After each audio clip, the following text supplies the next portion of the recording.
Number 5. The Great Omar. The Great Omar was a one-of-a-kind, tailor-made collection of Omar Khayyam's poetry. So if you're looking to score this at your local Barnes & Noble, you might have a bit of trouble. It was commissioned by the owner of a British bookshop, whose sole request was that it would be the greatest modern binding in the world. You know, nothing too lofty though. The book itself is made of 5,000 pieces of leather, 1,000 different gemstones, 100 square feet of gold, and some pages too, I guess. I think there's poetry inside there. The final book was priced for roughly $150,000 after finishing, so it's a pretty expensive book. But what makes it so cursed?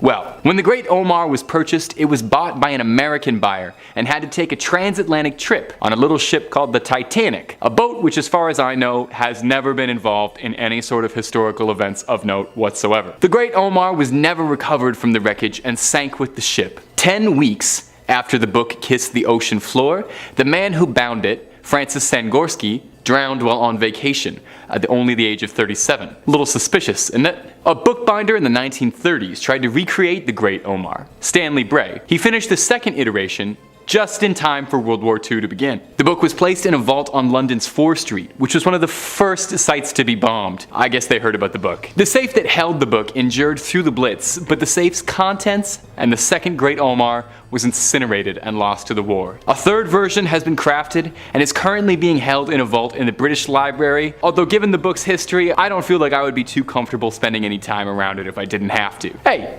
liking what we do here at Top 5 Scary? Well, we always love a little subscribe. Toss one our way. Number 4.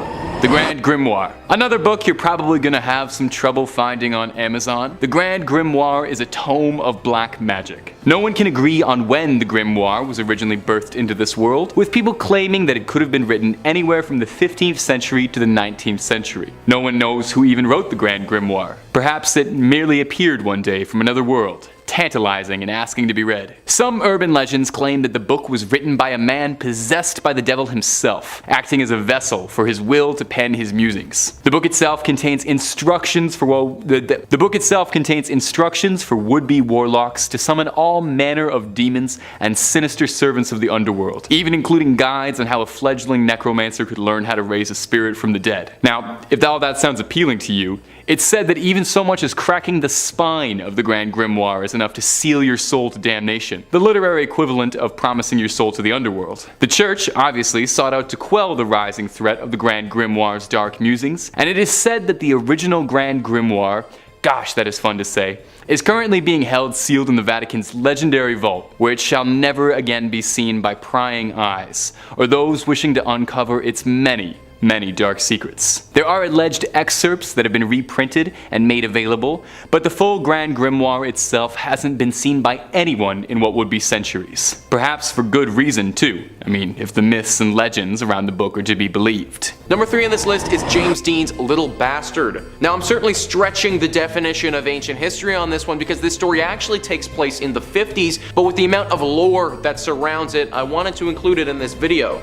James Dean was an extremely successful male actor in the 50s and was one of the biggest heartthrobs of the generation. He's critically acclaimed and is potentially one of the best actors to ever play the cool, bad boy roles. Sadly, he was taken far too soon and died in a car accident at the age of 24. The car accident took place in a rural town in California. The accident was a head-on collision that he had in his sports car. This sports car was a silver Porsche 550 Spider, and James Dean affectionately referred to it as his little bastard. This car, although a super cool vehicle, is completely cursed. After Dean died, George Barris, a hot rod designer, purchased what was left of the car with the intention to sell it for parts. When this car was being worked on, it fell and completely crushed the leg of one of the mechanics who was working on it. This is when the potential of a curse started to materialize, but it would grow into so much more. The parts started to get sold and people started to notice a very horrible connection. Anyone who bought parts of this car started to die. The buyer of the engine of the little bastard died shortly after in a fatal car crash. Somebody who bought the tires got in a horrible accident when those same tires just blew out whilst they were on the road. The person who bought the transmission was sent to hospital with critical injuries after getting in a car crash. The truck driver who was moving the car's frame,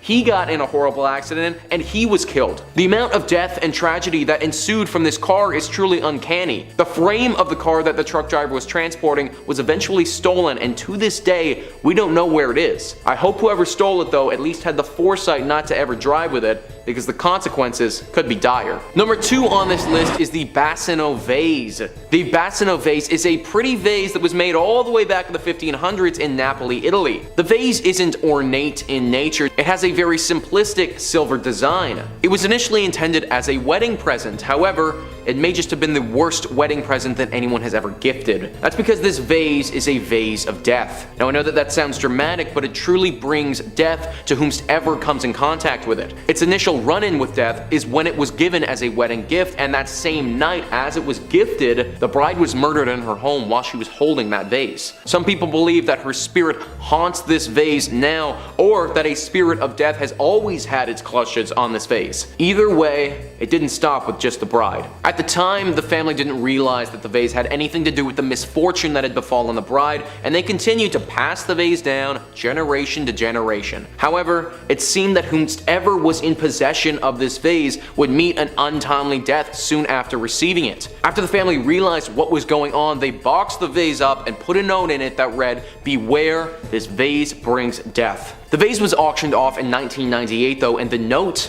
wasn't included. It sold for $2,250, and it was the worst purchase the buyer ever made. 3 months after buying it, they died. Then 3 more deaths of the following owners were linked to this vase, until finally the original family who auctioned it off in the first place demanded that the police take it away. Since then, no one has heard anything from it, which is probably the best thing for everyone. Number 1 on this list is the Crying Boy painting. Once again, stretching the term ancient here a little bit, but it ties into World War II, so I feel like it should be counted. Giovanni Bragolini was a Spanish artist who was famously credited with making a series of paintings of crying children.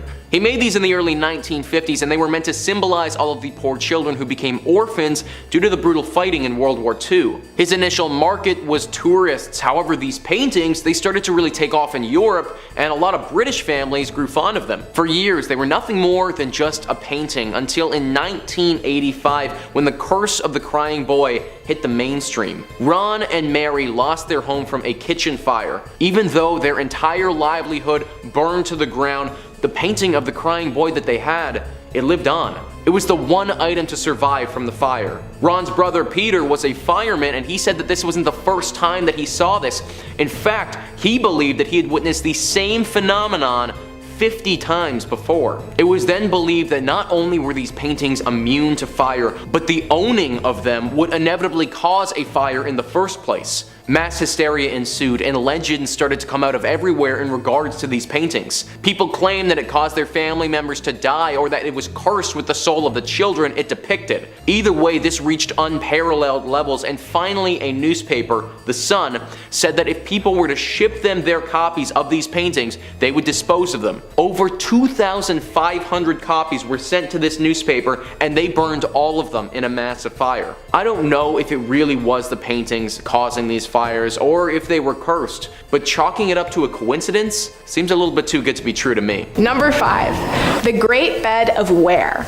Located in the Victoria and Albert Museum, the Great Bed of Ware has become infamous for its dark, twisted history. Constructed in 1850, the bed was created as a tourist attraction for an inn in Ware. The 4-poster bed is over 3 meters wide and is the only known example of a bed this size. It's been said that it is able to accommodate at least 4 couples, minimum. 8 people, wow. Guests would carve their initials into the wood, or apply red wax seals to commemorate their stay and leave their mark on the bed. The marks are still visible on the bed to this day. The bed's carving is typical for the late Elizabethan period, with ornamental ribbon-like patterns, lions and satyrs to symbolize fertility and virility. By 1931, the bed became the single most expensive item of furniture, specifically a single piece of furniture opposed to a set. According to legend, the carpenter who made the bed was so enraged by the disrespectful treatment of his work that his ghost attacked any commoner who slept in it. And you know, the carpenter made the bed for a king, and then traveling commoners slept in it and carved their names all over.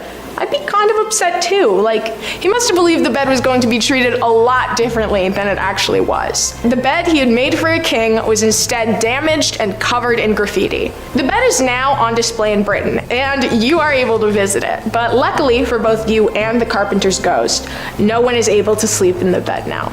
Number 4, the Terracotta Army. The Terracotta Army is a collection of terracotta sculptures that depict the armies of Qin Shi Huang, the first emperor of China. You know, the one that searched for immortality and ate mercury in an attempt to live forever? Yeah, that one. The statues are a form of art that were buried along with Qin Shi, with the purpose of protecting him in his afterlife. The statues were first discovered in 1974 by a group of local farmers.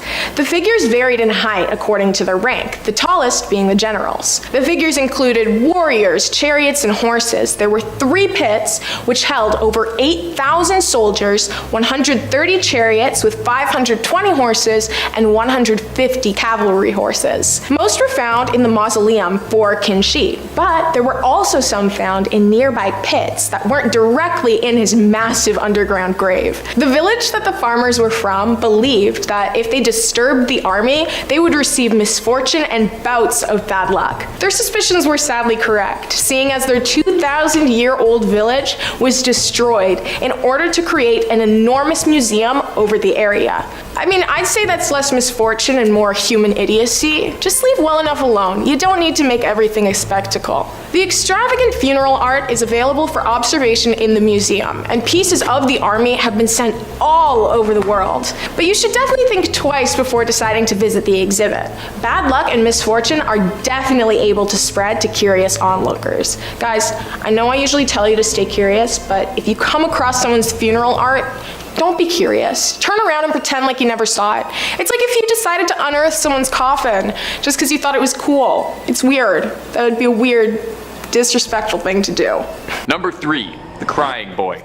I love a good haunted painting. Maybe it was just because I had an odd fondness for Ghostbusters 2 as a kid and a haunted painting centered pretty prominently in that. Maybe it's just because I'm enticed by the uncanny valley. I love a pair of eyes that you can look at but can never look at you back. Case in point.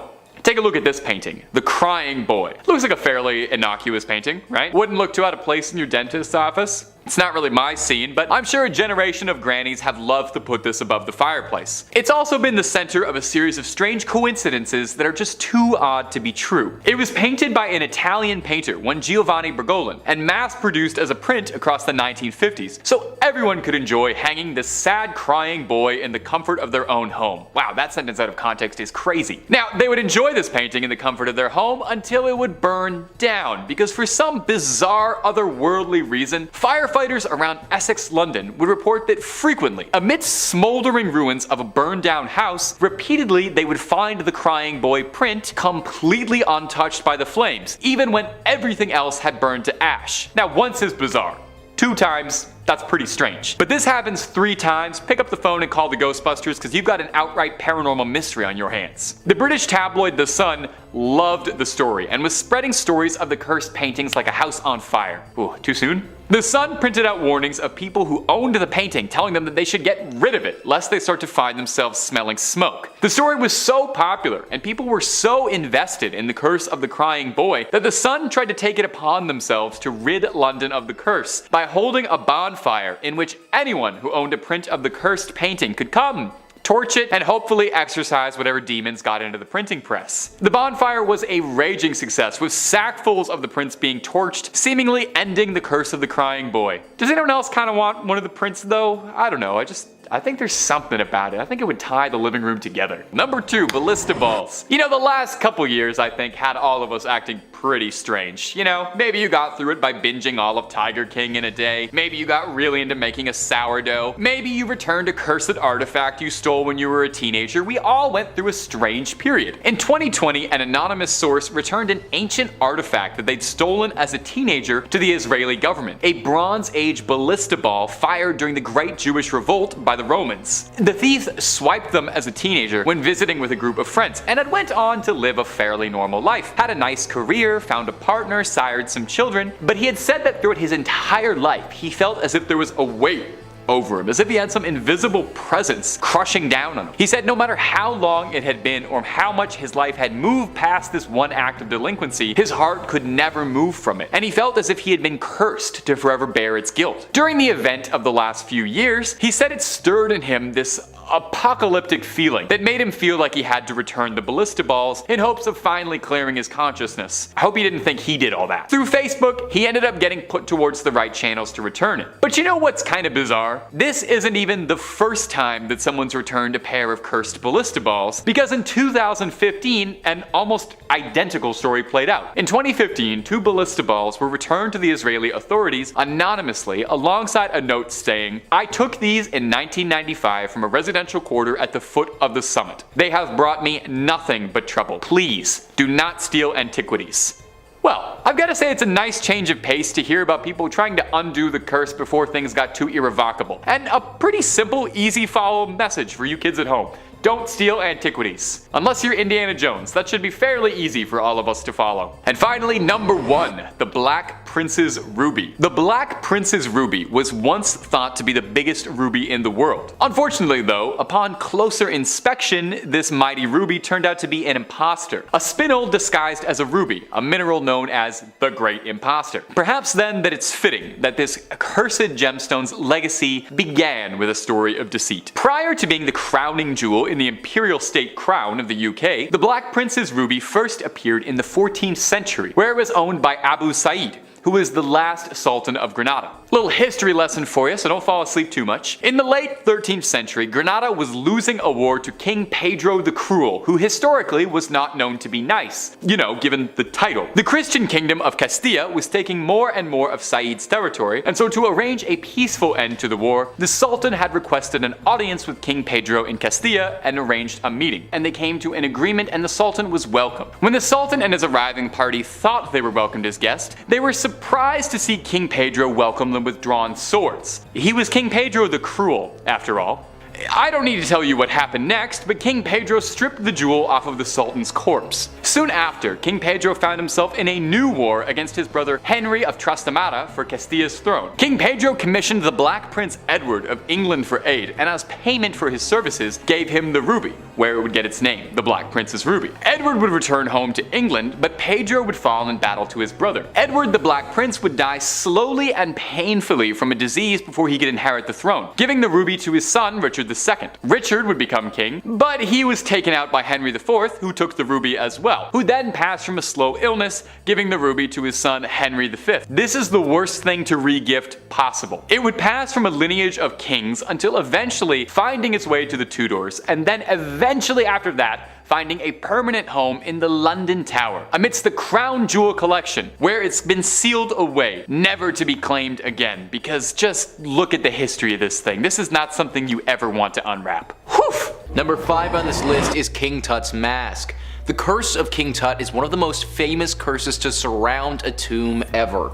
King Tut was a pharaoh in ancient Egypt who boasted one of the most ornate tombs in history. This tomb carried a curse though, and those who entered it suffered fatal consequences. On the pyramids of Giza, there's a very specific curse written on the entrance. It reads, "All people who enter this tomb who will make evil against this tomb and destroy it, may the crocodile be against them in the water and snakes against them on land. May the hippopotamus be against them in water, the scorpion on land." This curse stuck with those who entered.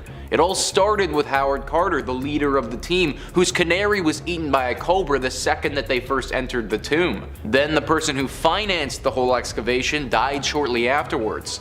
And from there, a domino effect occurred where many others involved suffered horrible tragedies or passed away. Some speculate though that it wasn't actually the act of opening the tomb that sparked this curse, but it was what they did with King Tut's mask. King Tut had a burial mask on when he was mummified and put in his tomb. The mask is beautiful. It's meant to resemble the person it's on so that the gods can recognize him and bring him up to heaven. Inside the mask is a bunch of oils and materials that are said to help preserve the body. All of this is all well and good, but on the back of the mask is an inscription. This inscription is said to be a curse similar to the one on the pyramids of Giza. Well, if that wasn't enough, Then there's a rumor this mask was broken during the excavation process and had to be reassembled when they took it back to their headquarters. Opening the tomb is already problematic, but to then break the mask of King Tut that has a curse inscribed on it, that's just asking for trouble. Number 4 on this list is King Casimir IV's coffin. King Casimir was born in 1427 into royalty. By 1440, when he would have only been 13, Casimir was named the Grand Duke of Lithuania, and only 7 years later in 1447 became the fully fledged King of Poland. He stood as the King of Poland right up until the day he died. Oftentimes, kings don't make it right up until their death, but King Casimir's success was pretty historic. He's known in Polish history as being one of the most politically active and prosperous kings to ever rule over their country. During his reign, he won several wars, recovered territories for Poland, and made their royal family one of the leaders in Europe. Due to all of the glory that he received in his life, it was only fitting that he have a tomb that reflected this. He died when he was 65 years old in 1492 and was put to rest in the chapel of Wawel Castle. There he lay for roughly 500 years until 1973. Researchers opened the tomb to find a horrible surprise. The researchers opened this tomb and investigated the mummification process and all the artifacts he was buried with. They took his body and coffin out of this place and brought it back to their lab. What they didn't realize though was that this coffin had a curse to it. It's estimated that over 15 people died who worked on researching this body and this coffin. It took a while before they realized what was causing this death, but eventually they discovered the error of their ways. You see, the coffin was cursed, but it wasn't cursed with anything ghostly, it was cursed with Aspergillus flavus. Cursed is also a misleading word to use in this instance as well, because Aspergillus flavus is actually a pathogenic fungus. A fungus that when exposed to people can become a killer. For a long time, people thought that there truly was an ancient curse surrounding this coffin, but it was actually this fungus that kept preying on people's immune systems. Eventually, King Casimir's body was taken and put back into his tomb, but not before the damage had been done and over 15 people had lost their lives. Number 3 on this list is the Hope Diamond. Don't get me wrong guys, I would love to have this thing, but I just don't know if the juice is worth the squeeze here. Google Arts and Culture says, one of the most famous diamonds in the world, the Hope Diamond, originated in the Kolar mine in Andhra Pradesh, India. According to legend, the stone is cursed and brings misfortune to anyone who owns it. The curse is said to have come about when the original diamond was stolen from the eye of a statue. The thief met a grizzly and kick-starting a pattern of misfortune for all those who possessed the diamond. Over the years, owners of the Hope Diamond have befallen fates including death by murder, execution, they've taken their own lives, bankruptcy, and imprisonment. Thankfully, the curse seems to have been lifted when the diamond was donated to the Smithsonian in 1958. Now, I don't really buy into the fact that this curse is lifted, in my opinion. Like, literally, if you own this diamond, then you die or someone you love dies. That's what's happened throughout history. In the best possible case scenario, you just get hit with like horrible luck and lose all your money or some other horrible thing. There just really isn't any good way to spin this. Owning the Hope Diamond is pretty much a horrible idea. Number 2 on this list is the Unlucky Mummy. Do not get on a boat if said boat is also carrying this mummy. Google Arts and Culture says the Unlucky Mummy isn't actually a mummy, but the mummy board or coffin lid of a high status woman who lived in around 950 to 900 BCE. Discovered in Thebes in the 1800s, the 4 young Englishmen who first purchased the mummy all died in unfortunate circumstances. Rumors of the curse soon spread, and in the early 20th century, journalist William Thomas Stead wrote an article on the jinxed artifact. Stead went on to be one of the passengers on the doomed Titanic. It's said that he told stories of the curse in the run-up to the disaster, with many believing that the mummy itself caused the ship's watery end. Today, the Unlucky Mummy is on display in the British Museum. The Titanic was supposed to be unsinkable. Enter in the Unlucky Mummy and boom, Now the unsinkable ship goes down. Maybe it's a stretch to say that this thing caused the literal Titanic crash, but I can at least guarantee that it probably didn't help. At least this thing is now locked up in a museum very much on land and not connected to any boats that I know of. And number 1 on this list is the Hands Resist Him painting. I'm all about having some cool, groundbreaking art, but this painting definitely crosses the line. The lineup says there is no doubt the painting is disturbing. It shows a young boy standing next to a girl doll with hollow eyes and a sad, downturned mouth. The doll is holding a strange device with wires coming out of it. The eeriest part of the painting are the many disembodied children's hands reaching toward the boy through the glass panels of a door just behind him. But even more disturbing than the painting itself are the stories of what has happened to people who come in contact with it. A few years after the painting was sold, the art critic Henry Seldes died. Then the gallery owner died. Then in 1984, John Marley died. The painting disappeared, not surfacing again until 2000 in a bizarre posting on eBay. The new owners were trying to sell it because they said it was haunted. They claimed the boy and the doll in the picture would fight with each other during the night, terrifying their 4-year-old daughter. They set up a motion sensing camera in the room for 3 nights and claimed they had captured the boy in the picture leaving the frame and coming into the room, apparently fleeing in terror. The literal kid in the painting is leaving. Not freaking cool, guys. My paintings are supposed to be static and not moving, and they definitely aren't supposed to be walking around my home scaring the living bejesus out of me and my family. Apparently this painting is locked up in a storage locker now and no one is allowed to see it. Number 5. The family jewels. Some things get passed on generation to generation. Some are begged, some are borrowed, and some are stolen. Our first cursed item has made its way across so many seas at the price of many lives. At a whopping 186 carats, the Koh-i-Noor diamond may look precious beyond all belief, but this cursed gemstone has a much darker, unbelievable side too. The name derives from the Persian Hindi words Mountain of Light. Many theories exist as to its original owner and who was originally cut for. A Hindu description of the diamond warns that, quote, "He who owns this diamond will own the world, but will also know all of its misfortunes. Only God or women can wear it with impunity." Well, that's jarring, to say the least. Right there in writing, huh? Yeah. It passed between the hands of various rulers, blood-soaked era after another. A king who blinded his own son and a ruler whose head had become encrusted with liquid molten gold was paid for this price. Legend has it that the stone's origins of causing death and misfortune to any male who owns or wears it stems from brothers murdering each other to even sons murdering their fathers over it. But does it actually carry a curse affecting men who wear it? First owned by the emperors of the Mughal Empire in India, it was taken and added with the Timur ruby to make an armband for ruler of the Peacock Empire. The diamond then went to Sikh Maharaja Ranjit Singh. After his death, his 5-year-old son Duleep Singh, the last Maharaja of the Sikh Empire, would be the last male who ever seemed to wear it. Since being owned by the British royal family, and oddly enough, it's only ever been worn by females. After Queen Victoria's death, Queen Alexandra got it and was used to crown her at her coronation in 1902. The diamond was then transferred to Queen Mary's crown in 1911 and finally to the Queen Mother's crown in 1937, where it remained for more than 80 years. When Queen Elizabeth died in 2002, the crown was placed on top of her casket for the funeral. All of the crowns are now on display in the Jewel House at the Tower of London, with crystal replicas of the diamonds set in the older models they were in. So what's the deal? Is this thing still cursed?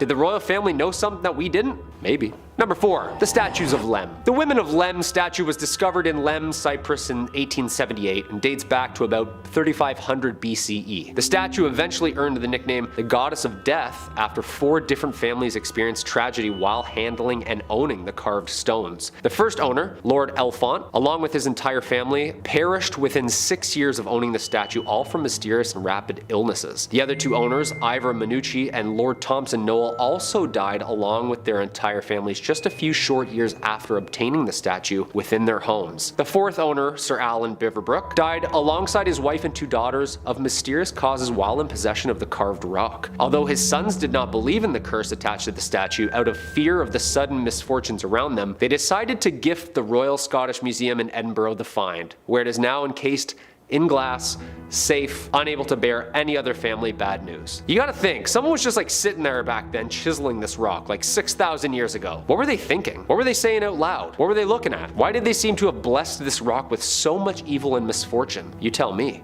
Number 3. The Nidaros Cathedral. The Nidaros Cathedral is a popular tourist hotspot in Norway. Renowned for its beautiful architecture, it's a stunning monument to Norway's very rich history, and it's also quite known as one of the more haunted buildings in the entire country. It's located in the city center of Trondheim, named after the Trondheim Nidaros, which was the capital of Norway during the era of Vikings. In the early days, it was a humble, simple wooden chapel built to serve as the tomb of Saint Olaf, a Viking king who helped introduce Christianity to Viking culture and would be remembered as the patron saint of Norway. It was the traditional location for the consecration of new kings of Norway. Now, if you're looking at this and you think, wow, what a building, that's because it took 230 years to build it, so I would hope it looks great. From the years 1070 to 1300, it was worked on round the clock. Now let's get into the most important part, and the only part we even care about this building is the ghost. I just spent so much time talking about architectural history when we could be talking about a ghost. Norway's most famous ghost is known as the monk, and he's an apparition that manifests as a medieval monk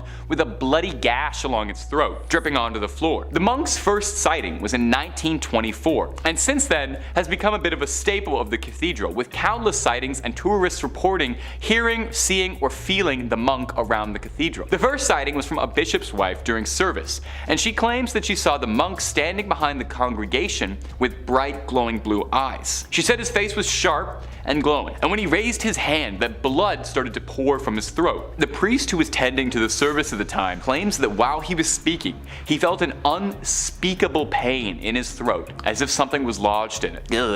Number 2.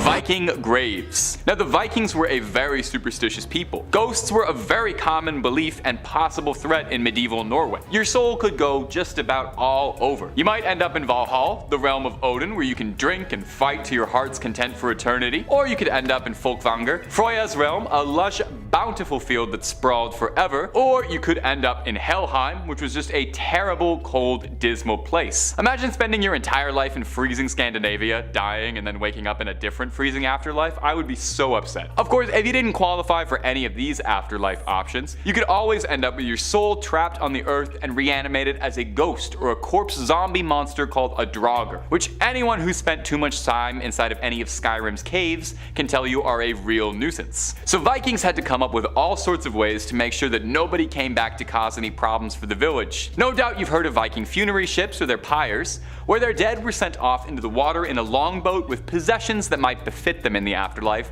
and then lit ablaze with an arrow. But oftentimes, that was more for higher caste members of society. Other burials were traditional, but the body was kept in the home for a few days to prepare. The Vikings took all sorts of fun precautions to make sure they wouldn't have a Draugr on their hands. The head was wrapped in bandages. Oftentimes the feet would be bound or sewn together, or even needles would be placed into the feet to make sure just in case they came back to life they wouldn't be able to walk. Corpses were brought into houses feet first because they believed the spirit of the person would not be able to see where they were being taken for burial and thus unable to find their way back home. If they had the time too, Vikings would build something really fun called a corpse door, an opening they built into a home which was bricked up, and when the burial was ready would be smashed through and the dead would be carried through this feet first. The belief was that the reanimated could only enter their home from the way they had left, so if there was no corpse door anymore, the Draugr wouldn't be able to get in and it would just sort of paw at the door like a sad cat. Honestly, the logic is there. This one makes complete sense to me. And number 1,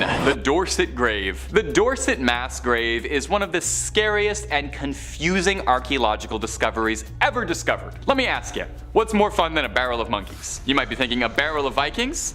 No, I'm thinking about a mass grave full of headless Viking bodies. No? Okay, well you and I find different things very fun, I suppose. Way back, all the way back in 2008, a group of archaeologists were on a fairly routine digging operation in Dorset, a quaint little seaside town in England. They were supervising a digging operation to improve local roads and were on set to see if there was anything of note to find. You know, maybe an old coin or an arrowhead. And for the first few days of the job, nothing noteworthy was really coming up until they came across the mass pile of 54 entangled Viking corpses, all missing their heads. heads. I guess that was kind of noteworthy. If it was just a bunch of headless Viking bodies, that would be one thing, but the mass grave was just riddled in confusing details. Their skulls were missing, but as well, their rib cages, arm, and leg bones were all scattered around, surrounded by discarded teeth. There were no clothes or weaponry to be found at all. So what in Odin's name happened here, because absolutely nothing I can imagine is pleasant. My first thought is that this was some sort of insane Event Horizon-esque scenario where a bunch of Vikings opened up a portal to hell and had a blood party. The teeth found around the grave had all been filed down neatly as if a craftsman had done it. Now it goes without saying that, Viking dental surgery was not going to be a painless process, meaning this had to be excruciating, suggesting it was either done by a very careful tormentor or it was done to themselves to intimidate opponents by showing how gritty and fierce they are. Could not tell you which one is better. Now, as good as my theory about a bunch of Vikings opening up a Hellraiser scenario or something is, archaeologists had some different ideas. They theorized that looking at the wounds on the ribs and the torso, that they were very surgical blows, which isn't really what you'd expect from a rabid Viking brawl. The archaeologists thought that these men were either offered up as part of a horrifying sadistic ritual, or it was a big time mass sentencing where everybody was rounded up and sentenced to death. Explains too where all the weapons and gear had gone, as these men had been brought here and then left there for a very, very long time. Anyone else feel like that also kind of sounds like it might be the world's most terrifying puzzle to try and put together, trying to figure out where all those bones go? Maybe just me? Maybe I've been working on this channel too long and my sense of humor has been changed permanently. Kicking off at number 5, the Divine Wind. And this one in particular is such a tale of historical significance that we just have to talk about it purely from an etymological perspective. Because you know that we all love words, right? Well, for those of you that do know, the term kamikaze actually translates to divine wind in Japanese, which is pretty metal anyway, but the actual reason behind that is something else entirely. Now, over in the rich and intricate history of Asia, the Mongol Empire are a pretty big deal, although they are more inexplicably tied to the ancient kingdom of China than ancient Japan. However, that is not to say that the Japanese didn't have their own Mongol horde to face down. It's just, well, something incredibly interesting happened, and not only once, but twice. Let me explain. In 1274, Kublai Khan of the Mongol Empire sent a massive navy to conquer Japan with an estimated 30,000 to 40,000 men made up of Chinese and Korean warriors, as well as the highly feared Mongol troops. The navy set off in the autumn of that year, harrying the northern coastal islands of Kyushu. However, once the main fleet arrived and began to anchor in Hataka Bay, as the legend goes, a force of nature struck. A divine wind, a huge typhoon, emerged from the depths of the ocean, sinking a third of the Mongol fleet and sending the rest of them home. It was certainly a force of nature, and it saved the Japanese ultimately from ruin. But the same thing happened again, to everyone's divine amazement. Not happy with his failure, Kublai Khan sent a second fleet several years later in 1281, comprised of over 4,500 vessels and some 140,000 men. Again, sailing in August, the fleet made the once familiar voyage toward Japan, and again, this time, the divine wind struck once more. I mean, obviously there is a pinch of salt needed to this, as is the formation of a Japanese legend, but the symbology alone is startling. Again, the fleet was devastated by a far more powerful typhoon than the last, and over half of the evading force was cast into the bay, perishing in the violent waters of the Pacific. The divine wind, which once again, as the legend tells it, saved Japan from the Mongol Empire. However, there is a caveat to this story. During their time preparing for the second Mongol invasion, a 20-kilometer wall was ordered to be constructed as a means of defense. Despite holding off the Mongol Empire down to the divine act of the wind, the construction of this wall absolutely crippled the kingdom economically, ultimately leading to the shogunate's downfall. Maybe there's a lesson there. Coming in at number 4, Yasuke. And I'm gonna be honest guys, this one is so awesome, and why there hasn't been a movie made about it yet is anyone's guess. But hold that thought, because actually, as of this year, rumours have stirred that a one Chadwick Boseman, aka the Black Panther himself, will be playing the first African samurai in history. Really, the epic tale of Yasuke, whilst being a startling reminder of the time, is also one of the most incredible moments in history, and it is a story that just needs to be told. You see, in 1579, a Jesuit missionary by the name of Alessandro Valigno brought an African slave of unknown origin with him on his travels to Japan. Now, historical records aren't exactly clear as to where he was born, but it has been proposed that he may have been from Mozambique, Angola, Ethiopia, or perhaps even Portugal. His real name too is not known, but as far as Japanese records are concerned, they called him Yasuke, believed to be a phonetic approximation of his real name, which was possibly Yasufe or Isaac. Whilst on their travels through the kingdom, Yasuke was eventually called to an audience with Oda Nobunaga, the most powerful Japanese warlord of the time, who was captivated by Yasuke Yasuke's strength and size, and was so awestruck by this figure from a foreign land that he made him his personal retainer and bodyguard. And well, from then on, Yasuke pretty much pursued the path of the warrior in Japanese society, and he was pretty damn good at it, eventually learning the language and often speaking fluently with the warlord as a trusted counsel. In 1581, Yasuke was elevated to the rank of samurai and stationed at Nobunaga's stronghold and crowning glory, Azuchi Castle, where he served by his side as his personal sword bearer. Eventually, when Nobunaga was later betrayed by Akechi Mitsuhide and his army, a huge battle erupted at Honnoji in Kyoto, where Yasuke stood side by side with the samurai warriors, willing to fight to the death. Sadly, they were defeated, and after, Nobunaga was forced to commit seppuku, ceremonial suicide. Yasuke escaped, however, and briefly served under Nobunaga's son, until he too was attacked by Mitsuhide and committed suicide. Eventually, Yasuke surrendered his sword to the pursuing warlord, and unaccustomed to a samurai surrendering rather than ceremonial seppuku, he ordered Yasuke to return to the Jesuit mission in Kyoto. After that, Yasuke's fate is unclear. He seemingly faded back into the sands of time, where only his legend remained. And hopefully an awesome movie. In our third spot today, we have the ancient Egyptian treasures. Rumor has it that a number of treasures or artifacts from ancient Egypt are cursed. I mean, you all know about King Tut's curse. Well, there are a couple of items in the Smithsonian from ancient Egypt that are definitely haunted. For starters, we have the scarab. This scarab is believed to be from King Tut's tomb. For starters, it is believed that bad luck will fall on anyone who handles King Tut's body or other artifacts in his tomb. Everything in there is believed to be cursed by King Tut himself. I'm sure you've heard of the story of Howard Carter and his team that excavated the tomb. After doing so, several of the people involved died suddenly and mysteriously, so it's believed that this scarab is cursed along with the other items there. And then we have the mummified cat head. Yeah, you heard me. Now this one actually isn't from King Tut's tomb, but a woman named Mab B. Nylon donated a cat's head. Yeah, just the head. Who knows where the body is? Hey, maybe she kept it for herself and it's on display in her house. I'm not gonna judge. Anyways, this creepy thing is a preserved mummified cat's head wrapped in linen. Inside contains a real cat skull. Well, according to a number of workers, they have seen a ghostly cat apparition move around this display. This damn ghost cat is probably out looking for the rest of its body. This cat has also been seen wandering the halls and in several other exhibits as well. Moving on at number 2, we have the Black Aggie. This all started back in the 1800s when a woman named Marianne Hooper Adams, known by her friends as Clover, sunk into a terrible depression. As a result, she drank some of her photography developing chemicals and took her own life. After her death, her husband commissioned a sculptor to make a memorial statue of her. It was named the Adams Memorial, and later Black Aggie. But because of how it looked, people called it Grief, and that's when this creepy legend surrounding it was born. Legend goes that if you stare into her eyes long enough, they'll open up and start glowing red. Those that see her eyes will either be killed by her or she will cause you to go blind. Not only that, if you sit on the statue's lap at midnight, then you will die within 2 weeks. It's also said that pregnant ladies should never go near her. If they do, she will cause them to miscarry.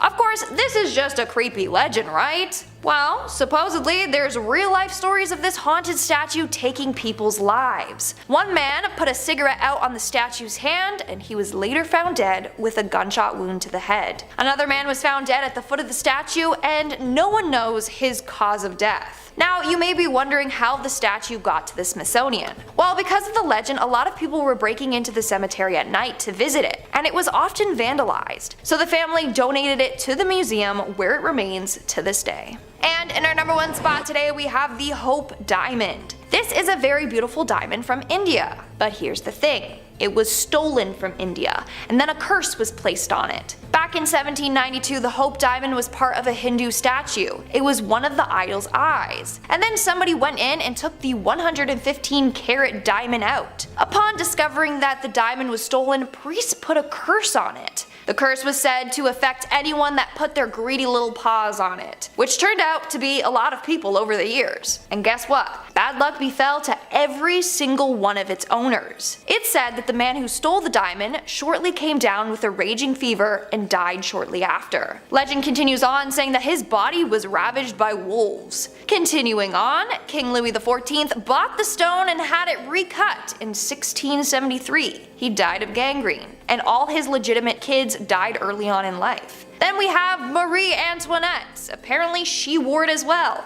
And we all know how bad things ended for her. Another story involved an heiress named Evelyn Walsh McLean. She bought the Hope Diamond and everyone around her started to die mysteriously. First it was her mother-in-law, then her son, then her husband left her and later died in a mental hospital, and then her daughter. She later sold the diamond to get rid of this curse. That's not even half the people affected by this diamond, like the list goes on and on. Now the haunted diamond is on display at the Smithsonian. Hopefully no one will ever try to steal it because we don't need to relive its curse over again. Number 5 on this list is the Hope Diamond. The Hope Diamond is one of the most famous jewels in the history of the world. Its exceptional size and beauty are practically unparalleled. It is 45.52 carats and gives off a beautiful blue hue when it is hit by the light, truly a marvel from the world. This diamond is said to be worth anywhere from 200 to 350 million American dollars. To put that in perspective, if you had this diamond, you could buy your own Hawaiian private island in exchange for it. The earliest records of the diamond go all the way back to 1666 when a French gem merchant purchased it. Since then, it has changed hands many times, ending up in the hands of some royalty and eventually making its way to the National Museum of Natural History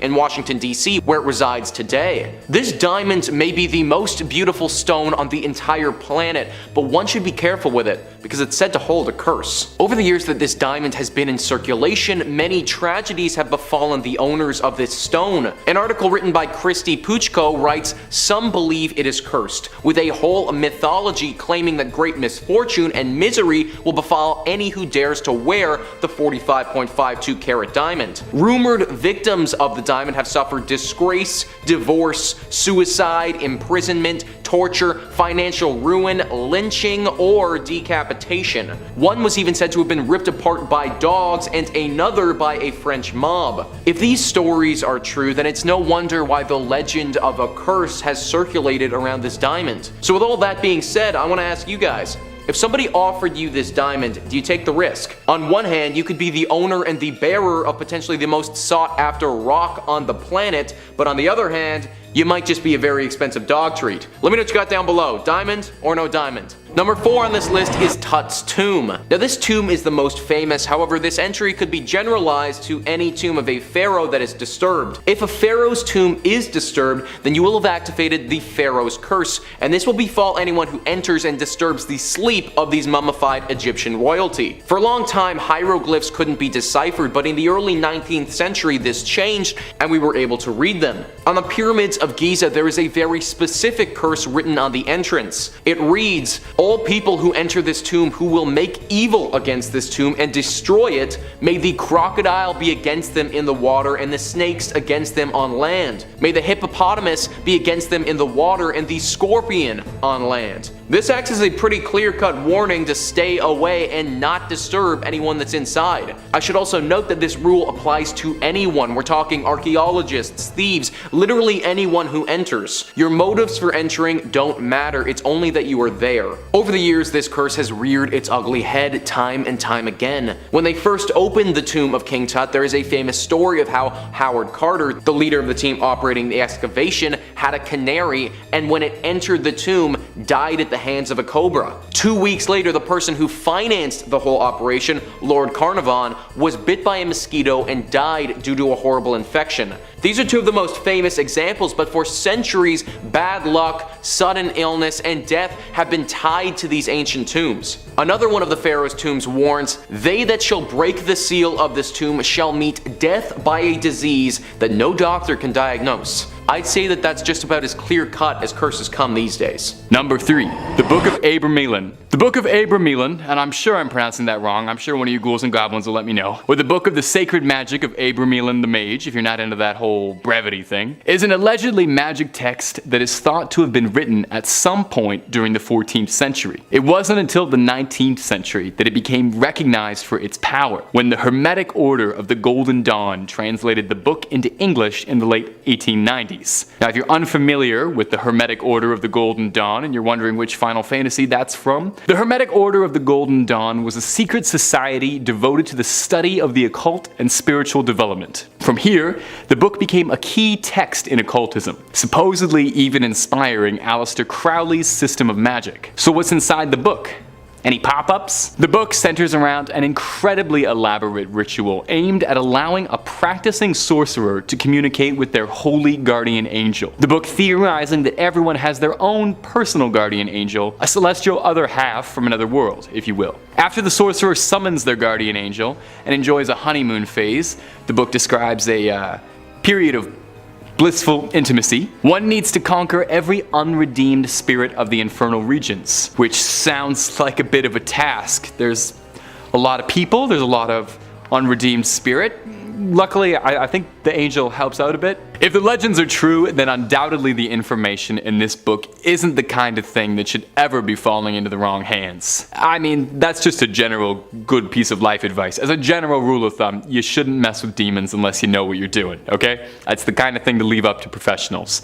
For all of our sakes, you know? Number 2, the Voynich Manuscript. The Voynich Manuscript is one of the more interesting books on this list. It's named after the first public owner of it, Wilfrid Voynich. Unlike most of these cursed banned books, the Voynich Manuscript is actually something you can seek out and read via Yale University's online collection, and you are more than welcome to peer over its pages, although you might find it a bit of a difficult text to read, because the Voynich Manuscript is written in a language that no human being speaks or has ever spoken. Carbon dating suggests the manuscript was first written at some unspecified time during the 14th century, and all 240 of the manuscript's pages are written completely unintelligibly, so if you want to take a look at this thing and try and help us crack this, please be my guest. Adorning its pages are confusing illustrations that only serve to further its mysterious reputation, with most of the drawings looking like a cross between a Hieronymus Bosch painting and a fever dream kaleidoscope nightmare. The book has made its way through countless owners, a succession of kings and other powerful leaders, and yet in all the years of its existence, no one has even come remotely close to understanding just what the Voynich Manuscript is, where it came from, and what its purpose is. Is it cursed? Well, it's possible. Maybe it contains the instructions for all manner of demonic and occult magic and we just don't know how to read it yet. There are some people who believe that the Voynich Manuscript could have been written by an extraterrestrial entity and gifted to us. And there's even some legends that claim the manuscript has some sort of apocalyptic curse hidden inside its mysterious scrawlings. We might never know, unless you might be the one to crack it for us. Number 1, Codex Gigas. Codex Gigas? Gigas? One of you guys will tell me, I'm sure. Oft referred to as the Devil's Bible, is the biggest entry on this list. And not just for its renown. No, it's like literally the biggest entry on this list. It's 3 feet tall and weighs around 80 pounds. It wouldn't surprise me at all if the curse this book inflicts on you is a hernia. The Codex Gigas, which literally translates to giant book, is a medieval manuscript dating back to the 12th century. So what's the deal with the Codex Gigas? Well, legends tell the Codex was penned by a monk who had broken his vows, and to repent for his sins, he was sentenced to be walled up alive. He promised, as an apology, that he would write a powerful book to glorify the monastery, and his book would contain all known human knowledge at that point. Everything. The original Wikipedia, and he wasn't even asking for donations. The legend continues that the monk, realizing that this task was a bit lofty, even for the quickest of scribes, reached out for some help co-authoring his mighty manuscript. He reached out and prayed, but not from God, but instead from Lucifer, asking for help finishing the book in exchange for his eternal soul. I'm starting to understand why he was sentenced for breaking his vows. Not really the best plan if you're looking to redeem yourself in the eyes of the church by making a deal with the devil, but hey,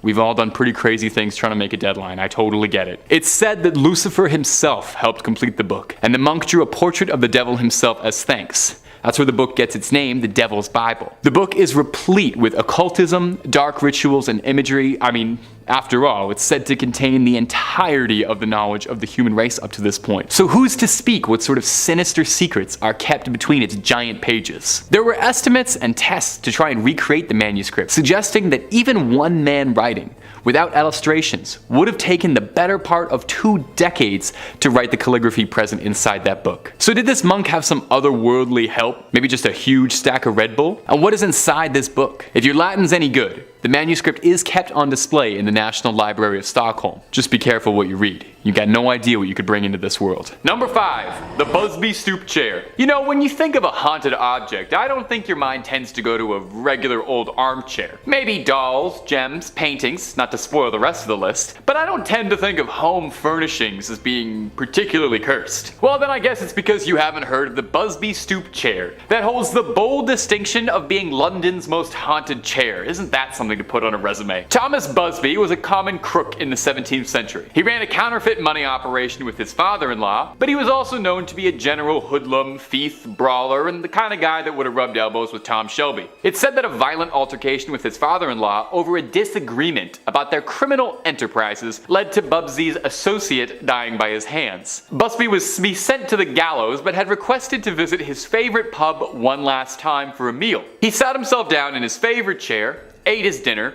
and claimed that if anyone ever sat in his chair after his death, he would make sure to haunt them. He would be hanged the next day. It would seem that his claim would prove to be true, because in the years since Busby's passing, the chair did bring mysterious misfortune. The first striking occurred in 1894, when a chimney sweep sat in the chair with a friend one evening and heard the story of the Busby haunting. He thought nothing of it, and after leaving the bar, passed out in the street. The next morning, he was found hanging from the gallows. During the Second World War, airmen used the pub as a hotspot, and the rumors began to sprout again about the Busby chair being haunted. An urban legend of an airman who sat in it and crashed his plane the next day was whispered in the wind amongst men. The owner of the pub, worried about the evil contained within a chair, rightfully so, eventually donated it to the Thirsk Museum in the UK, where it's hung 5 feet off the floor from the ceiling, just to ensure no one ever makes the mistake of trying to get too comfy in that cursed chair. And my ghouls and my goblins, if you'd like to hear more scary stuff, you don't have to go anywhere at all. Click through for hundreds of videos about cursed objects, aliens, cryptids, creatures, ghosts, ghouls, goblins, and way more. Stay subscribed and creep on creeping on. Number 4.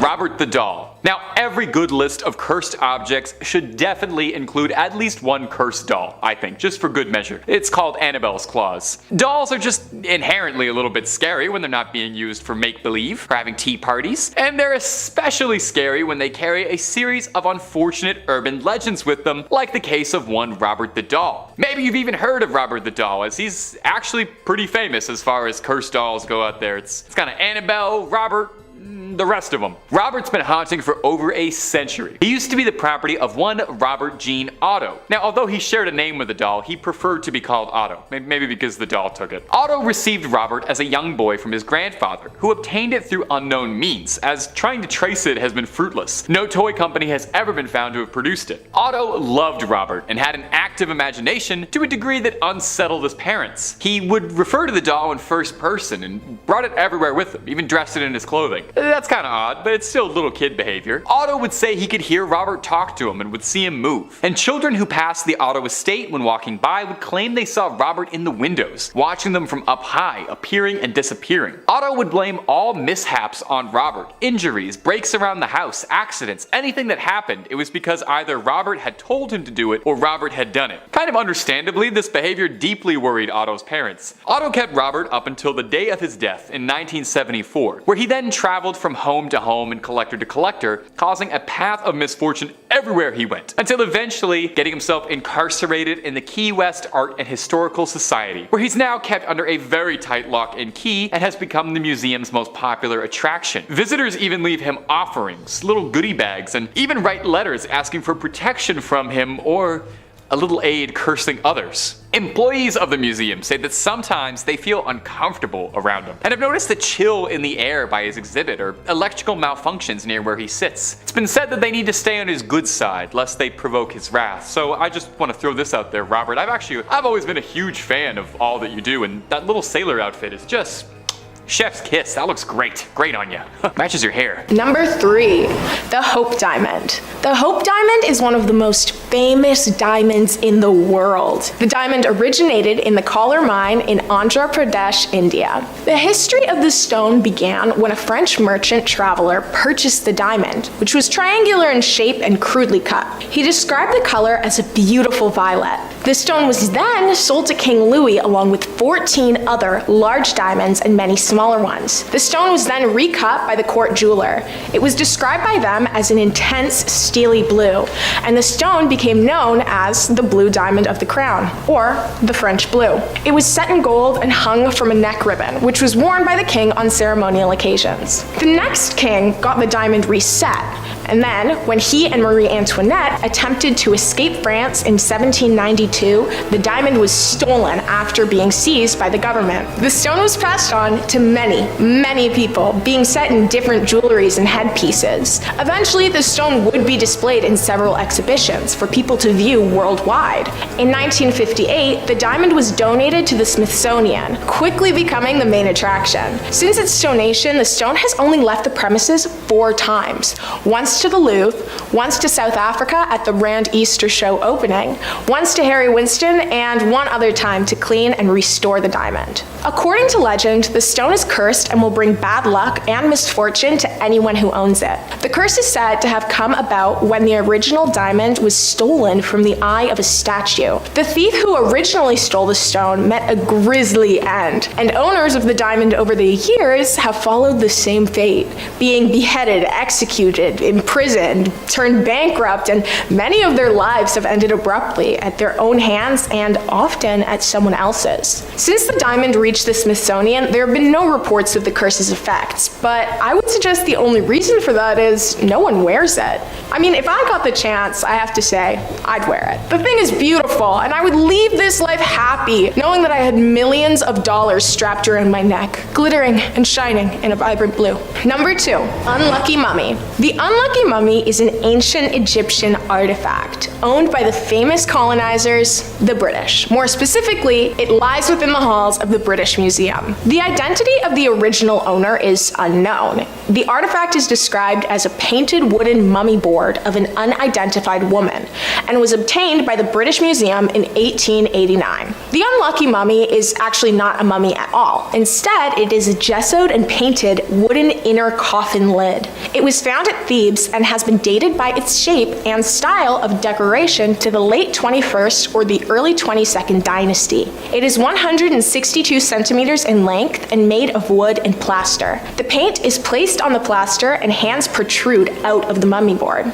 A nice 3D moment, you know? Its reputation for misfortune has been told for years, and many attribute large-scale disasters to the presence of the board. One story says the mummy was being moved from the British Museum to New York aboard the Titanic, which, as you know, sank. Disclaimers surrounding the mummy's danger have even been published. One writer even conducted research into the history of the artifact, coming to the conclusion that the object had malevolent powers, and guess what? He passed away only 3 years later. The writer was very young and had no health concerns. His life ended at the mere age of 36. The mummy which the board belonged to has never been found, but many say that it was left in Egypt. I have to say, people keep taking things that don't belong to them, disturbing bodies that had been left undisturbed for thousands of years, and then they act all surprised when the stuff is cursed. I definitely put a curse on the lid of my coffin. Anyone who separates me and my coffin lid, or even pick me up from my resting place to move me into a fluorescent hellscape, would definitely be sentenced to a fate of mediocrity and ignorant greed. Wait, oh my gosh. Anyone who does that is already both of those things. Things are starting to make a lot more sense now. Honestly, I love history, but at the same time, no, I don't. I don't need to know the genetic makeup of people 2,000 years ago. That won't help me. People just need to chill on the grave digging. Add that to the list of the top 5 weirdest, most unsettling things humans do. I could definitely make a highly controversial and opinionated video on that, which would likely get me canceled. It would also be like 2 hours long. Number 1, Cursed Ledger. A family in Kent donated this haunted book to Brighton's most haunted house, Preston Manor. They donated it after they were plagued by spectral visions and paranormal visitors.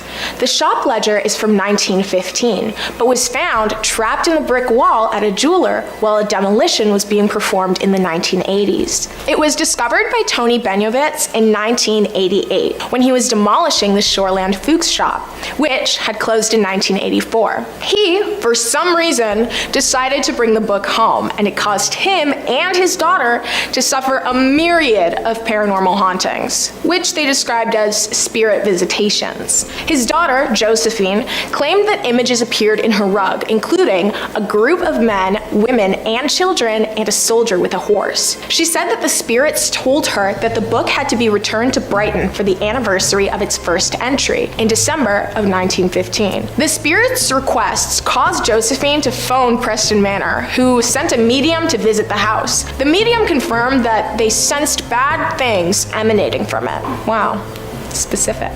Josephine happily donated the ledger to the manor. She had no interest in keeping it to herself, or even keeping it in her possession. Fair, I mean, I don't think I would want to keep it either, to be honest. The manor recalled their thoughts about the book, saying, "At first, we weren't sure whether we'd take this apparently ordinary 100-year-old shop ledger, but the family impressed on us quite how scared they were of having the book in their keeping. When I had a phone conversation with Josephine, she seemed petrified." The book contained entries listing the jewelry sold from the shop it belonged to. After the book had been donated, Kent, the officer of Preston Manor, kept the ledger on her desk for a couple of weeks, but was unable to understand what exactly had happened to the book. Preston Manor holds several haunted items and is well known for the plethora of ghosts and spectral activities it contains. If you're a fan of getting haunted by the Lady in White or the Grey Lady, those are descriptive names, then you should definitely consider taking a trip to Brighton and Hove, East Sussex, to visit Preston Manor. They absolutely have their share of Victorian ghosts and haunted artifacts. Definitely a lot for the paranormal enthusiasts of the world to enjoy. Number 5 on this list is the Dybbuk box. This is an evil box that tormented many people and even claimed some lives along the way. Zach Baggins writes, according to Jewish folklore, a Dybbuk is a dark spirit that takes over the bodies of living people and uses them for evil. Legend has it that a Dybbuk can be trapped inside of a box and prevented from causing mischief unless the box is opened, that is. Several years ago, the Dybbuk box came up for sale on eBay. The seller listed a vintage wine cabinet that came from the estate of a woman who survived a World War II concentration camp. The seller, an antique dealer named Kevin Mannis, claimed that the first owner's granddaughter was terrified of the box, warning him that her grandmother said it held a Dybbuk. After buying the cabinet, he was plagued by a series of unfortunate events and recurring nightmares of an old hag that would brutally attack him, causing him to wake up with bruises on his body. He also experienced an overpowering stench of cat urine in his home. Tragically, his mother suffered a stroke while opening the box. Not surprisingly, he decided to get rid of it. The box eventually ended up in the hands of Missouri Medical Museum director Jason Haxton, who was skeptical about the powers attributed to the box. He soon changed his mind. After acquiring the box, he began to experience a series of medical maladies, including bleeding eyes and strange rashes. He also began to dream of being attacked by an old hag and would also awake with bruises on his body. Kevin Mannis told me that while the box was in Haxton's basement, a man died there and his body was found lying next to the box. He eventually became so unnerved by the box that he reached out to scientists and rabbis who instructed him to build a wooden ark lined with 24 karat gold, place the box inside, and bury it in the ground. Now, this actually wasn't the end of the story for this box. The box was eventually dug up again and then later donated to a museum. This was after it had tormented a few more people, mind you, though. Now it's fully encased in a glass covering, but even that doesn't stop the evil spirit from coming after people. Many people who have visited this box have reported having serious episodes in the room while they're looking at it. Whatever spirit is trapped inside this box, it is clearly an extremely powerful one. The box remains on display at the museum, but I wouldn't recommend going to check it out if I was you. Number 4 on this list is the Devil's Rocking Chair. The Devil's Rocking Chair is actually from one of Ed and Lorraine Warren's most famous case, The Devil Made Me Do It. Zach Baggins writes, the horror began in July 1980 when David Glatzel, 11 years old, became possessed by a demon. One night he woke up screaming, claiming that he had been visited by a man with big black eyes, a thin face with animal features, jagged teeth, pointed ears, horns, and hooves. David was, everyone agreed, not the kind of kid who liked scary movies or who was likely to make things up, and he was visibly shaken up by this experience. He became rather withdrawn and quiet. His older sister, Debbie, asked her fiancé, Arn Johnson, if he would stay with her family for a while and see whether it would help David get out of his depression. Arn, of course, agreed, but things didn't get better. David reported having more nightmares about the terrifying man who promised to take his soul. Odd scratches and bruises began to appear on the boy, and all the injuries seemed to happen while he was asleep. Odd sounds, which Arn couldn't explain, were heard in the attic. Worst of all, David began to claim that he was now seeing the beast while he was awake. He was always seen sitting in the family's rocking chair, which the beast now claimed as his own. David was the only one who saw the beast in the chair, but family members often saw it rocking back and forth, seemingly under its own power. This was obviously a lot, so the Warrens were brought in to perform the exorcism. The exorcism took place in that rocking chair, and it's thought that the chair itself still has some evil energy from this spirit attached to it. Now the chair resides at the Haunted Museum, but owner Zach Beggins actually took the exhibit down because the chair was simply too dangerous, he thought. Number 3 on this list is the Screaming Skull of Burton Agnes Hall. The Screaming Skull of Burton Agnes Hall wasn't necessarily from a tomb, but it was recovered from a grave, so I think it still counts in this criteria. Burton Agnes Hall was built in the 17th century in Yorkshire. It was built by Sir Henry Griffith, who had 3 daughters he loved very much. They all moved there and were very happy for a time. One of the daughters was named Anne, and Anne loved to explore the outdoors. One day though, when she was exploring, a gang of robbers got to her and they beat her and left her for dead. When the family found her, there was barely any life left in her. They brought her back to their home, but her time on this world wasn't long. While she was dying, she had a very strange request to her 2 remaining sisters. She begged them to take her head and put it within the walls of the hall so that she could always be there with her family. She was dying, so they agreed, but neither of them actually intended on taking their sister's head off and keeping it in their home. A few days later, she died, and they buried her outside the hall without keeping their promise. This was a big mistake though. After she was buried, strange noises and banging sounds started happening all over the hall. Screams and crying could be heard throughout, and moans the family couldn't ignore. Eventually they gave in, dug Anne up, and took off her head. They brought it into the hall, and the disturbances, they stopped. But years passed and the ownership of this hall changed. The new owners, they had no interest in a dead girl's skull in their home and got rid of it, but sure enough, just when they did, the noises and the hauntings started again. Over the centuries, people have tried and tried again to rid themselves of this skull many times, but eventually they always cave and they have to bring it back in. The skull truly is cursed, and it must remain inside the home at all times if you ever want any peace from Anne's spirit. Number 2 on this list is King Tut's statuettes. King Tut's tomb didn't just have one cursed item, it had multiple. His burial mask is pretty widely known, but many don't know the story of 2 statuettes that also came from this tomb. These were 2 small bronze statues found inside the tomb. One of them with their hand over their heart, and the other one with their hand over their mouth. Lord Carnarvon, the man who funded the initial excavation, gave these to a friend as a gift. This was meant to be in good faith and a friendly gesture, but he had no idea the trouble that they would cause. The name of the family is omitted in this story to protect their integrity, and the person who received the statues is simply referred to as James. James received these statues and brought them back to America with him, but then started to suffer the consequences. Once wildly successful, James started to lose everything: his company, his money, his family. James went through 3 failed marriages, a complete collapse of his immense fortune, and finally died of illness without ever realizing these statues were part of the problem. He left them to his grandson in his will, and the curse continued. When his grandson took hold of these statues, he was a decorated Olympian, but he also suffered a serious fall from grace. Injuries, other accidents, and failed business ventures plagued the grandson from the second that he took hold of these statues until finally he called the museum. He donated them to the museum so that they could be put with some of the other King Tut pieces, and the curse could finally be lifted from his family. Now, it's certainly possible that this was all a coincidence and this family just got down on their luck at the wrong time, but anything involving King Tut has the potential to be cursed, and I wouldn't be surprised if these statues were part of that. Number 1 on this list is the unlucky mummy.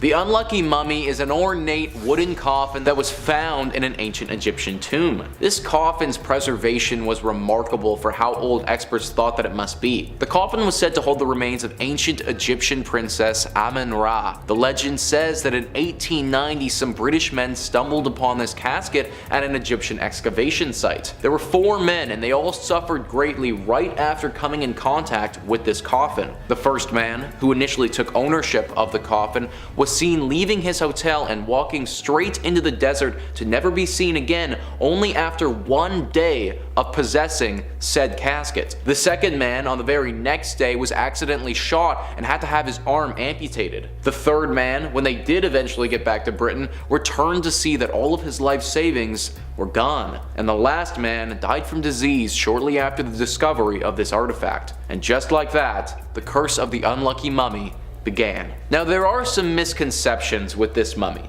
Some people believe that the unlucky mummy got put onto the Titanic ship and that's what caused the Titanic to sink. That was never the case though. In fact, once the coffin got to Britain, it's never left. That doesn't mean that this thing isn't still cursed though. It currently resides at the British Museum in London. Since its arrival there, other rumors about this ancient artifact have come out, such as the untimely death of writer Bertram Fletcher Robinson. He was convinced that there was no curse surrounding this coffin. In fact, he even wrote extensively on that topic, but then he died shortly afterwards. Incidents like this have happened all throughout history, further solidifying the curse around this coffin. With everything that's happened to it, the term unlucky might just be a bit of an understatement. Number 5, the Sword of Dainsleif. The Sword of Dainsleif, and hey, there's a good chance I'm pronouncing that wrong, so let me know, is among the most famous of weapons in Nordic myths, a legendary cursed sword of yore. Dainsleif was the blade of King Hogni, who was a noble king in ancient Viking stories. The Dainsleif sword was handcrafted by the dwarf Dane, who is said to be among the most skilled craftsmen in all of the realms. The name of the sword literally translates to Dane's legacy. However, the sword had been imbued with a dark, powerful magic energy. Whenever the mighty Dainsleif was drawn, it could not be sheathed until blood had coated its blade. Someone had to die to feed the thirst of blood that quelled inside the tempered steel. Not just that too, but this cursed sword must have had like a very specific hunger pang for neck blood, as the sword had to behead an enemy. Sounds like an extremely high maintenance cursed sword. Surely all blood tastes the same, right? To a sword? I don't know, maybe I'm being dismissive. The sword features prominently in the story of Prose Edda, an ancient Nordic textbook thought to date back from the 12th century, which told the story of King Hogni and his beautiful daughter Hild, while he warred in the eternal battle of the kings. According to this old story, Hogni came to meet other kings across the land, and brought his daughter to introduce them. However, a jealous rival king seized his daughter and stole her away. Hogni gathered as many of his most fearsome warriors as he could to reclaim her, and sailed west in pursuit of his daughter. He found her on an island, yet her captor had attempted to persuade Hogni into making peace with him. But Hogni told him it was too late to end that. I mean, makes sense, you stole my daughter, bro. But the Dainsleif had been drawn, and it couldn't be sheathed until he'd been beheaded. The legend then goes on to state that the two men fought for 143 years. But I'm hoping they took like 2 15-minute breaks a day at least. And my ghouls and goblins, if you love the scares we put out for you, the nicest way to show thanks is to toss a little like and subscribe our way. If you're already subscribed, you're the coolest. If you're not, well, I still like you lots, but you could really win me over with a like and subscribe. Just saying, if you wanted to get on my good side. Number 4, Runes of Power. To the Vikings, runes and runic magic were a cornerstone of their culture. Runes were their language, after all, their written language. The old poem Havamal explains that Odin, the Allfather, discovered the runes when he hung himself from the world tree, Yggdrasil, in order to attain enlightenment. As he hung on the tree, blowing for 9 nights and 9 days, he found himself slowly fading away, ready to be taken away to hell, when as he was about to die, he found the runes, took them, and earned his life, and bestowed them to humanity. Carving a rune into an object imbued it with a great deal of power. With the right inscriptions and the aid of a powerful seeress or sorceress, you could predict the future, protect yourself, or your family from misfortune. You could even imbue a blade with powerful energy. Skyrim got that right exactly. As well, runes were said to be the key to activating conjurations, curses, and spells. But as well, runic inspirations were found to bless just everyday things. Oftentimes they told stories within them too. Runestones were also used in Viking culture as landmarks, and the inscriptions they bore contained powerful magic within them. Take the Glavendrup stone, which contains a powerful warning to anyone who dares to move it. Listen to what it says. Ragnhildr placed this stone in memory of Ali the Pale, priest of the sanctuary, honorable thane of the retinue. Ali's sons made the monument in memory of their father, and his wife in memory of her husband, and Soti carved these runes in memory of his lord. Thor, hallow these runes. A warlock be he who damages this stone, drags it in memory of another. So this runestone's got a little curse put in place to make sure no one disturbs the slumber of Ali the Pale. Perhaps one of the most famous runestones in the world is the Björktorp runestone in Sweden. A mysterious runestone whose purpose is not fully known, but bears another frightening inscription. Listen to this one, and I gotta put a bit of a voice on for this one, you'll understand. I, master of the runes, conceal here runes of power. Incessantly plagued by maleficence, doomed to insidious death is he who breaks this monument. Do forgive me, but can you imagine me just reading that normal? Would not have worked. So we might not know what the Björktorp runestone is for, but we can say with certainty no one is willing to move it to find out what might be built on top of it, just in case runic magic is real and they don't want to experiment with dooming themselves to an insidious death plagued by malfeasance. That sounds terrible. Number 3, the mummy. Not actually a mummy, but the mummy board, or coffin, or lid. The board is painted of an unknown high-status woman from the 21st or 22nd dynasty. Timescale for you, that's about 1,000 years BCE. The British Museum's unlucky mummy has earned quite the reputation for causing destruction through its ancient curse. The mummy was found at Thebes in Greece in the late 1800s, and tales of its curse started soon after its discovery. It's said that of the 4 young Englishmen who bought it, 2 died in a shooting accident and 2 died of health problems. A string of illnesses, accidents, and deaths following this are said to be attributed to the lid. One of the most infamous rumors about the mummy's curse is that it caused the sinking of the Titanic. Wait a minute, what? One of the victims on board was a journalist who apparently was the first to publish articles about the mummy's find and the curse that went with it. Survivors from the disaster recall hearing stories about the ship of an ominous artifact that has a sinister reputation. As the mummy stories and the rumors spread, people who survived began to ask the question if the rumors had caused the disaster that night. The unlucky mummy is now an ancient Egyptian artifact in the collection of the British Museum in London. The identity of the original owner is still being studied and the related causes brought on by it. Due to the brief hieroglyphic inscriptions of short religious phrases, scientists are still trying to decipher the name and the curse that comes along with it, and the actual location of where the body disappeared to. It's been feared since the discovery in the late 1880s, and the mummy's lid has acquired a reputation credited with causing death, injury, and large-scale disasters, earning the nickname the unlucky mummy. None of these stories have any basis in fact, of course, but the mummy serves as a spiritual question mark and remains a mystery to scientists who crack the code open. Yo, where's Brendan Fraser when you need him, right? He can figure this whole thing out. Number 2, the haunted bed. Apparently there's a bed that makes you more dizzy and have more sinister evil visions than that of a night on a waterbed. Yeah, I've had a couple hungover nights lost at sea, let me tell you. Gets pretty choppy out there. Highly don't recommend it. But this bed, I also highly don't recommend. The lavishly ornate Great Bed of Ware does not like you sleeping in it. The hardwood oak bed is richly decorated and carved with figures and scenes you could daydream for, well, days over. It's so large that it's rumored to comfortably sleep 4 couples. Yeah.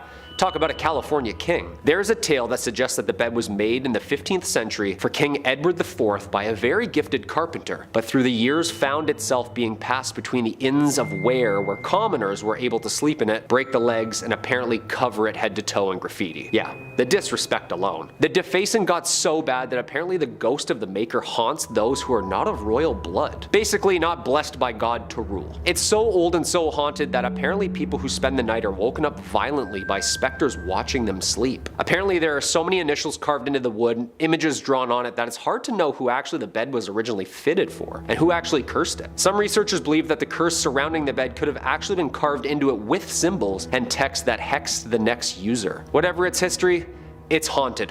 The bed can now be found in the British galleries of the Victoria and Albert Museum in London. We need like the Long Island medium to take a nap in it, you know what I mean? See what she thinks. And coming in at the #1 spot, the Terracotta Army. The Terracotta Army was discovered in 1974 by a group of farmers. Yang Zifa, his 5 brothers, and neighbor were digging a well east of the Qin Emperor's tomb mound at Mount Li. For centuries, occasional reports mentioned pieces of terracotta figures and fragments of the Qin necropolis. Roofing tiles, bricks, and masonry were regularly found. But when they discovered heads, Chinese archaeologists started to investigate. To this day, it remains the largest pottery figurine group ever found. The Terracotta Army seemed to be a collection of terracotta sculptures depicting the armies of Qin Shi Huang, the first emperor of China. It is a form of funerary art buried with the emperor around 209 BCE with the purpose of protecting the emperor in the afterlife. The figures were discovered in Lingtong County outside Shaanxi, China. The figures vary in height according to their rules, and they're all dressed in different garbs. The tallest, of course, being the generals. These statues include warriors, chariots equipped with horses, more than 8,000 soldiers, 130 chariots, 520 horses, and 150 cavalry. Other terracotta non-military figures were found in pits close by, including officials, acrobats, strongmen, and musicians. Yo, are we sure that Medusa didn't just make her way through China and start stoning people in time with her looks? Because that's like an entire city made out of clay. In the records of the Grand Historian, China's 24 dynastic histories, it was written that work on the mausoleum began in 246 BCE, soon after Emperor Qin ascended the throne. Apparently the project involved 700,000 workers. Yeah, I'd really hope so, because that many perfectly sculpted figures are so realistic, there must have been a city of artists. The site is now a UNESCO World Heritage Site and has been since 1987. This is scary just looking at it. I'm not convinced this was just an art project for the journey between spirit realms. I think this was used as a decoy for battle. 20,000 figurines just chillin' waiting? Seems pretty intimidating to me. Whatever its origins, it's jarring to look at. What do you think? Starting off this countdown, we have Mary Todd Lincoln's dress. This beautiful dress was once owned by Mary Todd Lincoln, Abraham Lincoln's wife. It's a beautiful purple velvet dress with satin and lace detailing. She wore this dress during the Washington winter social season in 1861 to 62. But here's the thing. After her husband's death, Mary went into mourning for a long period of time. In fact, she stayed in widow's clothes up until her own death in 1882. So she had no use for this dress anymore. So she gave this dress and some of her other items to her family members. This dress was given to her cousin Elizabeth Todd Grimsley. In 1916, Grimsley's son sold the dress to the Smithsonian's First Ladies collection. And now, apparently, it's haunted by Mary Todd herself. People have heard weeping when they have been near this dress. On a number of occasions, they have actually seen Mary Todd Lincoln's apparition by the dress. Thankfully, she means no harm. But if you think about it, it's quite sad. Even in the afterlife, she's still mourning over the loss of her husband. Hopefully, she can eventually find peace and reunite with him. Moving on to number 4, we have the Smithsonian. One of the most haunted items in the Smithsonian is the museum itself. It is haunted by a number of ghosts. As a result, they actually offer ghost tours on location for people interested in the paranormal. On a number of occasions, workers have seen past Smithsonian scientists who would work on the collections there. But the most active ghost is that of the Smithsonian's first curator and second secretary, Spencer Fullerton Bard. Almost all of the night guards at the Smithsonian have seen his ghost wandering the halls. They see him gliding through the halls, people try to talk to him, and then he disappears into thin air. Then you have the ghost of Secretary Joseph Henry that also likes to show his face around town. According to the night guards, they said, and I quote, "Henry is often seen fully clothed in the garments he wore in life, walking through the exhibits before returning to his post. His post being the statue the museum has in place for him." Dude, what in the night of the museum is this? Seriously. Then you have the countless unidentified entities that also haunt the halls. These are just like black shadowy figures people have seen in passing. At least it seems like these ghosts mean no harm. Like, sure, it's kinda spooky, but at least they aren't malicious. Also, hit that thumbs up button if you want to see me go ghost hunting at the Smithsonian. I'm down. I'm down. Next up at number 3, Yua and Yemen. And of course, it can't be a list without ancient Japanese history unless there's a good old-fashioned ghost story involved. And this one is perhaps the most legendary of them all. A tale of betrayal, murder, and ghostly revenge, adapted over 30 times in Japanese history and cinema, and one of the underlying tales that forms the very unique aspect of Japanese horror to this day. Yotsuya Kaidan, but more specifically, the story of Yua and Tamiyan, Yemen. As the legend goes, Yua was a charming young woman who lived in a small town town in Japan alongside her lover, Yemen, and although the pair were poor and had little money, they loved each other very much. Eventually they married, they had a child, and they were content in their standing in life. However, as time went on, the young Yemen became angry and depressed, surrounded by his reminder of his failures and his lack of prospects. Soon, he grew to hate Yua and instead began an affair with a rich young woman by the name of Yume. As time passed, at the prospect of marrying into Yume's family for the wealth and riches, Yemen plotted to secretly poison his own wife. One night over dinner, after he poisoned his wife's food,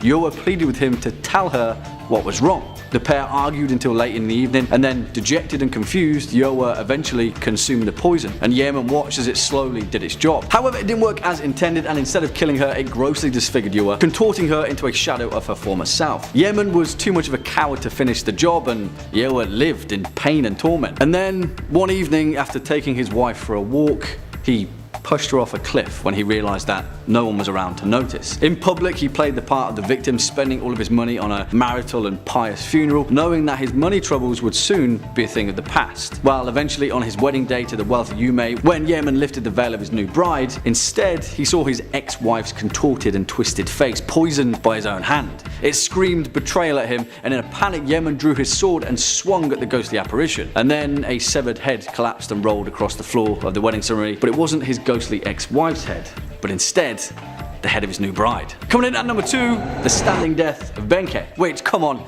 you know what I'm going to say, right? That's a pretty awesome title for a death metal album. Just saying, guys, another one to add to the pile. But really, the unbelievable tale of the standing death of Benkei is just as awesome as it sounds. Between 1180 and 1185, a series of bloodthirsty and complex battles were fought in Japan, a period of history known as the Genpei War. Now, during this time, many lives were lost, but a legendary hero of Japanese folklore emerged. Minamoto no Yoshitsune, the renowned warrior that defeated the Heike clans. But this story isn't so much concerned with Yoshitsune, but instead his most loyal of followers. Mushishibo Benkei, a man of mysterious birth who lived his life first as a monk, then a mountain hermit, and eventually the most badass warrior to have ever lived. He was one of the few men who would eventually earn the respect of Yoshitsune, and he did that by being an all-around unrelenting badass, really. But it's not exactly in his life where Benkei achieved immortality, but instead in his death. Eventually, after the Genpei War had been settled for many years, history of course decided to repeat itself, and the same echoes of betrayal stirred throughout the warring clans of Japan. After falling out of favour with his half-brother, Yoshitsune retreated and sought refuge with the powerful northern Fujiwara clan for several years. By 1187 though, the patron of the Fujiwara clan had passed away of old age, and Yoshitsune's half-brother forced the clan into succumbing to his will. Eventually his residence was surrounded by an impossibly large army, and yet one man stood in their way. Benkei, the final loyal warrior and follower of Yoshitsune, who guarded the one bridge that lay between his leader and the bloodthirsty army. It is said that during the battle, Benkei defeated more than 300 warriors single-handedly, allowing time for his leader to commit seppuku in his residence. Witnessing the unbridled bloodbath, the opposing force were terrified to approach, and instead began firing from a distance with a volley of arrows. One by one, arrow after arrow punctured Benkei, but still he didn't fall. As the legend goes, after the terrified army finally worked up the courage to come near him, they had found that Benkei had died from his many arrow wounds. Yet, he had died standing on his feet. And finally, coming in at number 1 spot, the 47 Ronin. And if you thought that the story of Benkei couldn't be topped, of course it can, because come on, this is Japan. Now, I don't say this lightly, but the legend of the 47 Ronin is perhaps one of the most important stories in Japanese culture, and certainly the most definitive of what it means to be a samurai. It exemplifies many traits that have been carved out of the thousands of years of Japanese history, and of course, as is the case with many important cultural tales, it has been adapted hundreds of times in both literature and cinema to varying degrees of success. And yes, I'm looking at you, Keanu Reeves. In the year 1701, the daimyo of the Eiko domain, which was a sort of warlord, was a warrior named Asano Naganori, a legendary samurai who inspired his host of loyal samurais for many years, leading a group of over 300 men, all of them formidable warriors in ancient Japan. Now, during one trip to Edo, which is now Tokyo, Asano butted heads with a particularly corrupt and generally unlikable protocol master, a man named Kira Yoshinaka, who was accustomed to making people bend over backwards for him, despite the cultural importance of hospitality in Japan. You see, this kind of stuff just didn't fly with Asano, and after putting up with insult after insult, he finally drew his sword on Kira, wounding him in the process. Of course, in the capital though, this was very much a crime. and one that was punishable by death. As a man of honor, Asano accepted his punishment and was ordered to commit seppuku as fit with his standing as a samurai. His clan of 300 men were disbanded, and Asano Naganori's estate was stripped of all holdings. But although the majority of his men would go off to wander the countryside masterless, a group of them couldn't accept this beseechment of honor. 47 of them to be precise, the 47 Ronin, masterless samurai who would go on to plot their revenge for over 2 years, relentlessly training day after day, seeking only one thing: justice for their wronged master and the death of Kira Yoshinaka. Well, on the 14th of December 1702, that is exactly what happened, and the 47 Ronin marched into Edo to Yoshinaka's mansion, who had assembled the city guard to defend him. The 47 Ronin fought like warrior poets, defeating Kira's force in the name of their fallen master, sustaining just 2 injuries in the process. One of them was a sprained ankle. Eventually they found Kira, where they then cut off his head and carried it through the city of Edo to the grave of their master Asano Naganori. Here the 47 Ronin placed his head on Asano's grave, serving their final purpose, where they then turned themselves into the city. And then, moved by the impossible feat of loyalty displayed by the Ronin, the city allowed them to commit seppuku, restoring the honor of Asano Naganori and immortalizing themselves forever in the legend of the 47 Ronin.